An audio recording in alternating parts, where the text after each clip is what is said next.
ओम शांति। अपने प्यारे बच्चों के लिए ईश्वर का संदेश 9 फरवरी 2026। आज की मुरली का टाइटल है, बाबा ने कहा, मीठे बच्चे, गरीब निवाज बाबा तुम्हें कौड़ी से हीरे जैसा बनाने आए हैं, तो तुम सदा उनकी श्रीमत पर चलो। प्रश्न, पहले पहले तुम्हें सभी को कौन सा एक गुह्य राज समझाना चाहिए? उत्तर, बाप दादा का। तुम जानते हो, बाप दादा के पास आए हैं, यह दोनों इकट्ठे हैं। शिव की आत्मा भी इसमें है, ब्रह्मा की आत्मा भी है। एक आत्मा है, दूसरा परम आत्मा। तो पहले पहले यह गुह्य राज सबको समझाओ कि यह बाप दादा इकट्ठे हैं। यह यानी दादा भगवान नहीं है। मनुष्य भगवान होता नहीं। भगवान कहा जाता है निराकार को। वह बाप है शांति धाम में रहने वाला। गीत, आखिर वह दिन आया आज। ओम शांति। बाप दादा द्वारा अर्थात शिव बाबा ब्रह्मा दादा द्वारा समझाते हैं, यह पक्का कर लो, लौकिक संबंध में बाप अलग दादा अलग होता है। बाप से दादा का वर्षा मिलता है, कहते हैं दादे का वर्षा लेते हैं। वह है गरीब निवाज। गरीब निवाज उनको कहा जाता है जो आकर गरीब को सरताज बनाए। तो पहले पहले पक्का निश्चय होना चाहिए कि यह कौन है। देखने में तो साकार मनुष्य है, इनको यह सब ब्रह्मा कहते हैं। तुम सब ब्रह्मा कुमार ब्रह्मा कुमारियाँ हो। जानते हो, हमको वर्षा शिव बाबा से मिलता है, जो सबका बाप आया है वर्षा देने के लिए। बाप वर्षा देते हैं सुख का। फिर आधा कल्प बाद रावण दुख का श्राप देते हैं। भक्ति मार्ग में भगवान को ढूंढने के लिए धक्का खाते हैं, मिलता किसको भी नहीं है।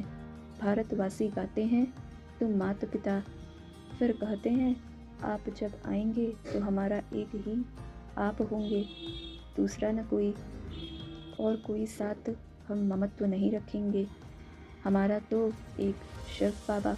तुम जानते हो, यह आप है गरीब निवाज। गरीब को साहूकार बनाने वाला, कौड़ी को हीरे तुल्य बनाते हैं, अर्थात कलयुगी पतित कंगाल से सतयुगी सरताज बनाने के लिए बाप आए हैं। तुम जानते हो हम आत्माएं कैसे 84 का पार्ट बजाते हैं। ब्राह्मण देवता क्षत्रिय वैश्य शूद्र बनते हैं। 84 की सीढ़ी बुद्धि में है ना। अब जितना हो सके बाप को याद करना है तो पाप कट जाएं। कर्म करते हुए भी बुद्धि में बाप की याद रहे। बाबा से हम स्वर्ग का वर्षा ले रहे हैं। पाप और वर्षे को याद करना है, याद से ही पाप कटते जाएंगे। जितना याद करेंगे तो पवित्रता की लाइट आती जाएगी, खाद निकलती जाएगी। बच्चों को जितना हो सके टाइम निकाल याद का उपाय करना है। सवेरे सवेरे टाइम अच्छा मिलता है, यह पुरुषार्थ करना है। भल गृहस्थ व्यवहार में रहो, बच्चों की संभाल आदि करो, परंतु यह अंतिम जन्म पवित्र बनो। काम चिता पर नहीं चढ़ो। अभी तुम ज्ञान चिता पर बैठे हो। यह पढ़ाई बहुत ऊंची है, इसमें सोने का बर्तन चाहिए। तुम बाप को याद करने से सोने का बर्तन बनते हो, याद भूलने से फिर लोहे का बर्तन बन जाते हो। बाप को याद करने से स्वर्ग के मालिक बनेंगे। यह तो बहुत सहज है, इसमें पवित्रता मुख्य है। याद से ही पवित्र बनेंगे। तुम्हें घर बार नहीं छोड़ना है, गृहस्थ व्यवहार में भी रहना है। बाप कहते हैं 63 जन्म तुम पतित दुनिया में रहे हो, अब शिवालय अमर लोक में चलने के लिए तुम यह एक जन्म पवित्र रहे तो क्या हुआ, बहुत कमाई हो जाएगी। 5 विकारों पर जीत पानी है, तभी जगत जीत बनेंगे, नहीं तो पद नहीं पा सकेंगे। बाप कहते हैं मरना तो सबको है, यह अंतिम जन्म है, फिर तुम जाए नई दुनिया में राज्य करेंगे। बाप कहते हैं मैं कल्प कल्प संगम पर आता हूँ, तुमको सुखधाम का मालिक बनाता हूँ। अभी तुमको स्मृति आई है हम कैसे चक्र लगाते हैं, यह चक्र बुद्धि में रखना है। बाप है ज्ञान का सागर, तुम यहाँ बेहद के बाप के सामने बैठे हो।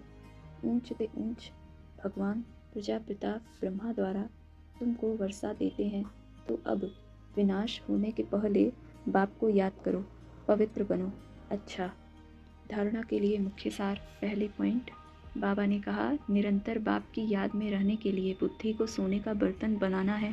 कर्म करते भी बाप की याद रहे, याद से ही पवित्रता की लाइट आएगी। दूसरे पॉइंट, मुरली कभी मिस नहीं करनी है। ड्रामा के राज को यथार्थ रीति समझना है। भट्ठी में कुछ भी बाहर का याद न आए।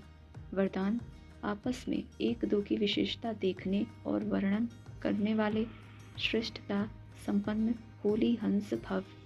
संगम युग पर हर बच्चे को नॉलेज द्वारा कोई न कोई विशेष गुण अवश्य प्राप्त है, इसलिए होली हंस बन हर एक की विशेषता को देखो और वर्णन करो। जिस समय किसी की कमज़ोरी देखते या सुनते हो तो समझना चाहिए कि यह कमज़ोरी इनकी नहीं, मेरी है, क्योंकि हम सब एक ही बाप के, एक ही परिवार के, एक ही माला के मड़के हैं। जैसे अपनी कमज़ोरी को प्रसिद्ध नहीं करना चाहते, ऐसे दूसरे की कमज़ोरी का वर्णन नहीं करो। होली हंस माना विशेषताओं को ग्रहण करना और कमज़ोरियों को मिटाना। स्लोगन, समय को बचाने वाले तीव्र पुरुषार्थी ही सदा विजयी हैं। समय को बचाने वाले तीव्र पुरुषार्थी ही सदा विजयी हैं। अव्यक्त इशारे, एकता और विश्वास की विशेषता द्वारा सफलता संपन्न बनो।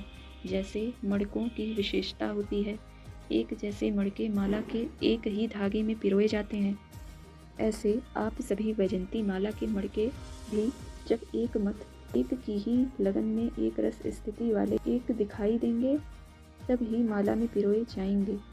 अगर आपस में दो मतें होती हैं तो वह दूसरी अर्थात 16,000 की माला के दाने बन जाते हैं। अच्छा, ओम शांति।